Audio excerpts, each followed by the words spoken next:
Assalamualaikum warahmatullahi wabarakatuh. Pada kali ini saya akan menjelaskan proyek saya tentang data science yang bertemakan Mister Tom ingin membeli properti rumah. Nah, di sini untuk langkah yang pertama kita melakukan business understanding, yaitu melakukan pemahaman tentang masalah dan tujuan yang dialami Mister Joe. Permasalahan utama yang diidentifikasi adalah ketidakpastian dan menentukan nilai pasar yang tepat untuk properti yang dapat menyebabkan keputusan pembelian yang kurang optimal.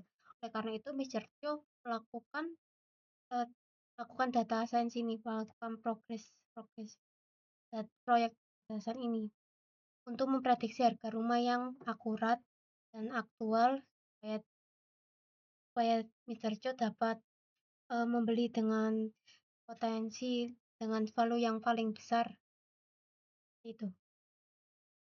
Lalu kedua adalah data understanding, pemahaman data. Pemahaman data memperlihatkan investigasi awal terhadap dataset yang ada di data portal 2 CSV yang akan menjadi dasar analisis.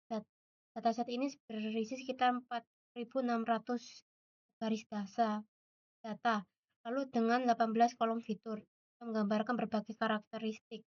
Nah, melalui pemeriksaan awal seperti melakukan jaringan e-info, kami menentukan bahwa sebagian besar kolom sudah bertipe numerik, namun kolom data masih bertipe objek string, hingga harus dikonversi dulu format data type. Kami juga mengidentifikasikan bahwa meskipun tidak ada missing value yang terdeteksi, ada anomali serius berupa garis dengan plus bernilai 0,0 yang secara bisnis tidak valid dan perlu ditangani. Statistik deskripsi awal describe juga menyoroti variasi yang luas pada kolom harga dan luas properti. Sebagai catatan, dari sedikit telah kami siapkan sebagai toolkit utama untuk tahapan machine learning selanjutnya. Lalu pada tahap ketiga yaitu data preparation atau persiapan data, yaitu standarisasi, lalu juga penanganan missing value, rekayasa fitur, lalu penanganan outlier, semuanya ada di sini. Tadi yang masih berstring masih dalam string diubah menjadi ketipe it.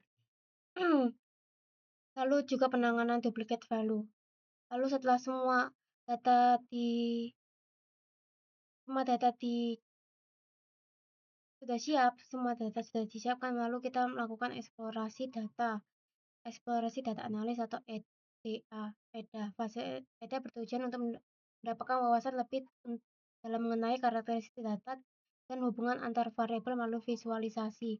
Nah, ini ada diagram batang korelasi fisik dengan price.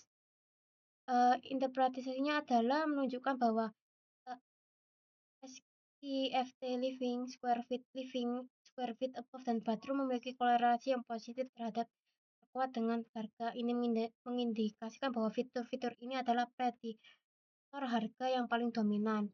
Lalu ada histogram distribusi harga setelah pembersihan. Setelah semua pembersihan, distribusi harga menjadi lebih terkonsentrasi di rentang tertentu dan lebih mendekati bentuk normal, membuatnya lebih sesuai untuk pemodelan regresi. Lalu ada scatter plot harga price versus luas ruang tamu atau square feet living, yaitu plot ini secara visual mengkonfirmasi adanya hubungan positif yang kuat. Semakin besar luas ruang tamu, semakin tinggi pula harga rumah. Lalu ada box plot harga price berdasarkan kondisi rumah condition. Terlihat tren umum bahwa rumah dengan kondisi yang lebih baik skala 1-5 cenderung memiliki median harga yang lebih tinggi, meskipun ada variasi harga dalam setiap kategori kondisi. Lalu ada scatter plot harga price versus usia rumah age of house, yaitu plot ini menunjukkan bahwa hubungan antara usia rumah dan harga tidak terlalu linear atau kuat. Properti yang lebih tua masih bisa memiliki harga tinggi, menyiratkan bahwa faktor lain seperti lokasi atau renovasi lebih dominan. Lalu pada langkah kelima ada pemilihan fitur dan pembagian data. Pemilihan fitur ini berdasarkan analisis korelasi dan EDA, fitur-fitur yang paling relevan dan berpengaruh pada harga. Lalu ada pembagian dataset DF filter kemudian dibagi menjadi 80% data pelatihan untuk melatih model dan 20% data pengujian untuk mengevaluasi kinerja.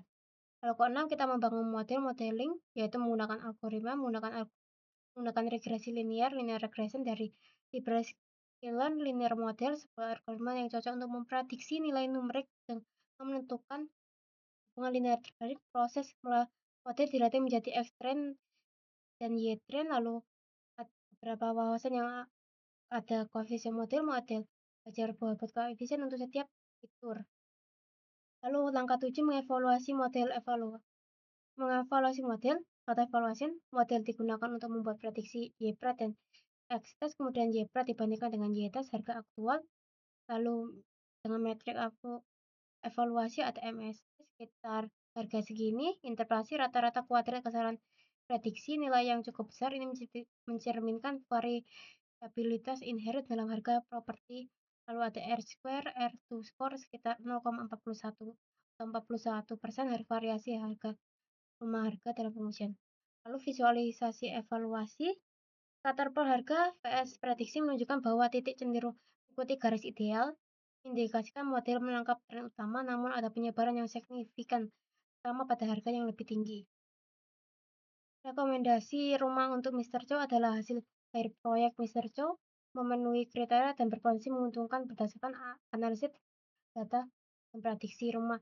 Kriterianya adalah rumah dibangun minimal tahun 1990, atau jika dibangun sebelum 1990, maka harus ada renovasi minimal sekali setahun setelah tahun 2000, renovate lebih dari 2000. Metode penentuan keuntungan, model saya memprediksi harga untuk rumah yang memenuhi kriteria. Potential gain dihitung dari predicted price di sini dikurangi dengan actual price. Rumah dengan potensial gain positif tertinggi dianggap paling menguntungkan. Hasil ditemukan sekitar 2.287 rumah yang memenuhi kriteria Mr. Cho dalam dataset yang telah dipersiapkan. Nah, ini merupakan 10 yang paling tinggi dari harga predictive price, potential gain, dan price-nya sendiri. Oke, saran tambahan, rekomendasi ini adalah titik awal untuk yang kuat untuk pencarian properti, namun sangat disarankan untuk melakukan verifikasi lapangan, inspeksi fisik, kondisi lingkungan untuk setiap properti yang direkomendasikan, karena model tidak mempertimbangkan semua faktor non-numerik. Kinerja model R2 sama dengan 0,41 menunjukkan bahwa masih ada faktor lain yang memengaruhi harga yang belum ditangkap oleh model.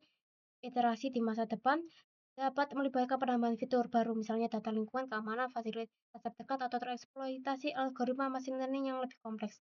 Sekian dari saya, terima kasih. Wassalamualaikum warahmatullahi wabarakatuh.